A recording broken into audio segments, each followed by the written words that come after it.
नमस्कार, आप देख रहे हैं खबर नौरंगी की। मैं हूं आपके साथ मानवी ठाकुर। शुरुआत करते हैं आज की खास खबरों से। बिहार में 10 आईपीएस अधिकारियों का तबादला हुआ है। मुख्यमंत्री जी, क्या बिहार में आईजी रैंक के अफसर की कमी हो गई है? रेंज में आईजी के पद को डीआईजी से क्यों भरा जा रहा है? अगस्त 2019 अधिसूचना को सरकार क्यों नहीं मान रही है?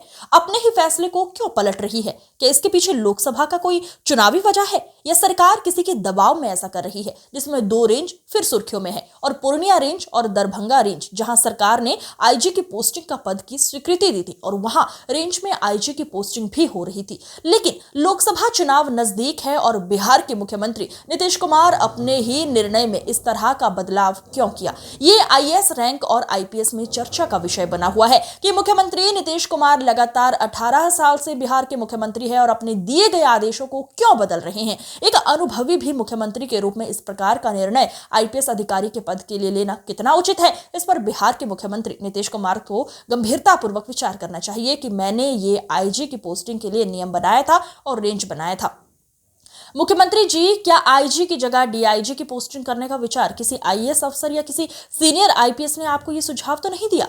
तो ऐसा सुझाव सही है या गलत? आपको नहीं मानना था। आखिर मुख्यमंत्री जी किसकी सलाह पर ऐसा किया जा रहा है? विधि व्यवस्था को लेकर यह गंभीर मुद्दा है। आपको इस पर एक बार पुनः विचार करना चाहिए। लेकिन राजनीतिक में सरकार के मन में जो आएगा सरकार वो कर सकती है। बाबूराम पहले दरभंगा में सीनियर एसपी के पद पर रह चुके हैं। उन्हें दरभंगा रेंज का डीआईजी बनाना कितना उचित है? और पटना एसएसपी गरिमा मलिक रह चुकी हैं। उन्हें पटना रेंज का आईजी बनाना कितना सरकार के द्वारा लिया गया सही निर्णय है? इस पर चुनाव आयोग को भी ध्यान देने की आवश्यकता है।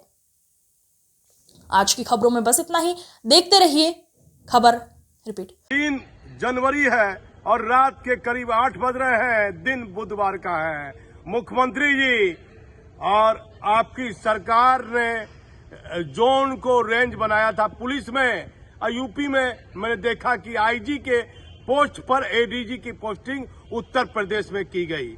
लेकिन ये बिहार में आपने अपने ही आदेश में जहां आईजी की पोस्टिंग होनी थी और वहां पूर्णिया और दरभंगा रेंज में कैसे डीआईजी की पोस्टिंग हो गई?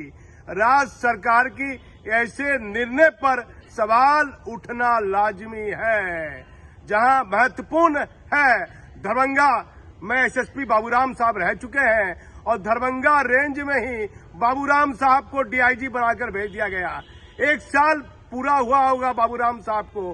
भागलपुर सीनियर एसपी थे और भागलपुर से प्रमोशन होने के बाद बाबूराम साहब को बेगूसराय का डीआईजी बनाया गया। तो बेगूसराय के बाद आ जाइए पूर्णिया में विकास कुमार को भेजा गया जो छपरा में डीआईजी थे। ये कैसा आदेश और ये कैसा निर्णय माननीय मुख्यमंत्री जी, जहां विधि व्यवस्था साधारण हेतु विधि व्यवस्था के सुधार के लिए आपने कई महत्वपूर्ण कदम उठाए, वहां अपने ही निर्णय में आपने ये क्या कर दिया?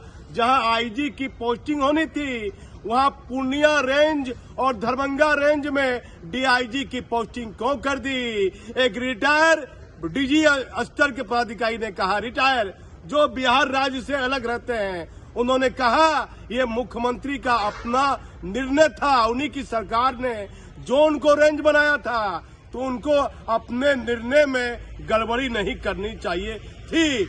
आखिर ये क्यों किया मुख्यमंत्री जी? ये सवाल उठना लाजमी है।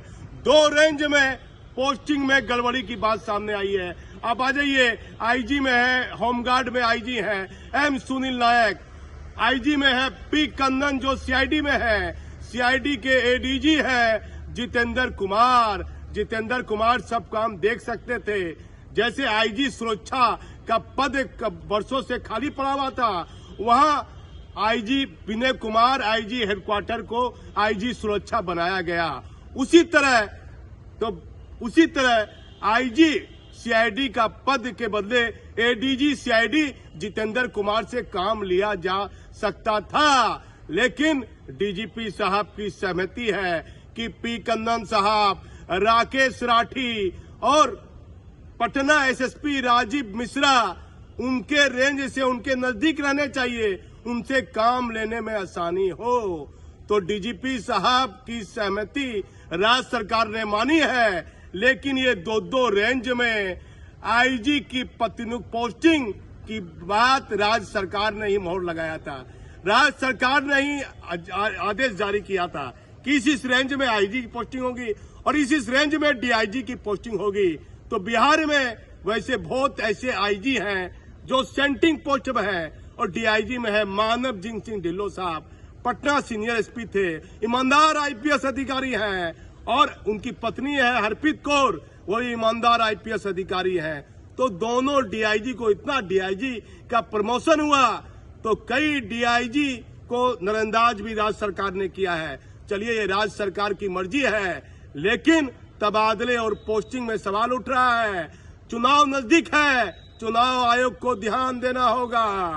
किसी भी राज्य सरकार या बीजेपी से गठबंधन हो या राजद से गठबंधन हो, सरकार यदि अपने ही निर्णय में, अपने ही आदेश में सरकार यदि गड़बड़ी करेगी तो चुनाव आयोग को ध्यान देना चाहिए। लोकसभा चुनाव नजदीक है। राज्य सरकार की ये तबादले पोस्टिंग में सवाल उठ रहे हैं, बार बार सवाल उठ रहे हैं। शिवदीप लांडे साहब को मुजफ्फरपुर रेंज में इसलिए आईजी बनाया गया कि मुजफ्फरपुर में अपराध का ग्राफ ज्यादा है और वहां ज्यादा अपराधी हैं, ज्यादा माफिया है।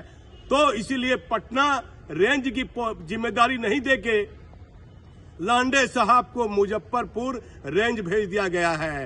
अब वहां वह क्या काम करते हैं, कैसे माफिया अपराधियों के खिलाफ कार्रवाई करते हैं, ये आने वाला समय बताएगा। लेकिन हमारे पास कई महत्वपूर्ण जानकारी है, कई आईएएस और कई आईपीएस और कई डीएसपी की लिस्ट निकलना बाकी है।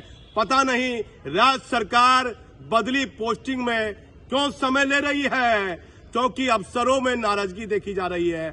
अफसर नाखुश देखे जा रहे हैं। जिनका प्रमोशन हो गया है उनको उनकी स्थान पर राज्य सरकार को पोस्टिंग करनी चाहिए, चाहे आईएएस हो या आईपीएस हो। यदि उनका प्रमोशन हो गया है मुख्यमंत्री जी, तो उनको प्रमोशन आपने दिया है तो उनकी पोस्टिंग भी प्रमोशन वाले स्थान पर कीजिए। मैं भागलपुर से दीपक नौरंगी। आज की खबरों में बस इतना ही। देखते रहिए खबर नौरंगी की। नमस्कार।